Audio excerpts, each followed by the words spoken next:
Hello అందరికీ ఈరోజు వీడియోలో గోంగూర రైస్. ముందుగా స్టవ్ వెలిగించి కడాయి పెట్టి అది హీట్ అయ్యాక 1 టేబుల్ స్పూన్ ఆయిల్ వేసి 10 పచ్చిమిరపకాయలని మంచిగా ఫ్రై చేసుకోవాలి.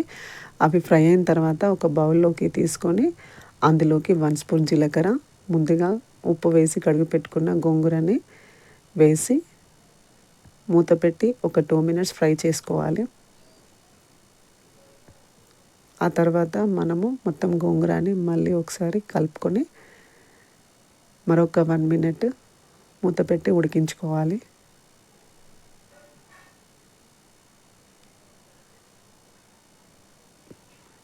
గోంగూర అనేది ఇప్పుడు పూర్తిగా కంప్లీట్గా ఫ్రై అయిపోయిందండి. అది చల్లారనిచ్చి మిక్సీ జార్లోకి వెల్లుల్లి రెబ్బలు వేసి మిక్సీ పట్టుకోవాలి.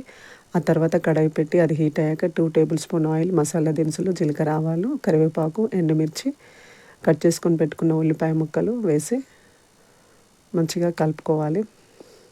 ఆ తర్వాత అందులోకి మనం మిక్సీ పట్టుకున్న గోంగూరను వేసి రుచికి సరిపడినంత సాల్ట్ అనేది వేసుకొని మంచిగా కలిసేలాగా మరొకసారి కలుపుకోవాలి. ఆ తర్వాత మనం ముందుగా రెడీ చేసుకొని పెట్టుకున్న అన్నాన్ని అందులోకి వేసుకొని మొత్తం కలిసేలాగా అంతా కలుపుకోవాలండి. అంతా మంచిగా కలుపుకొని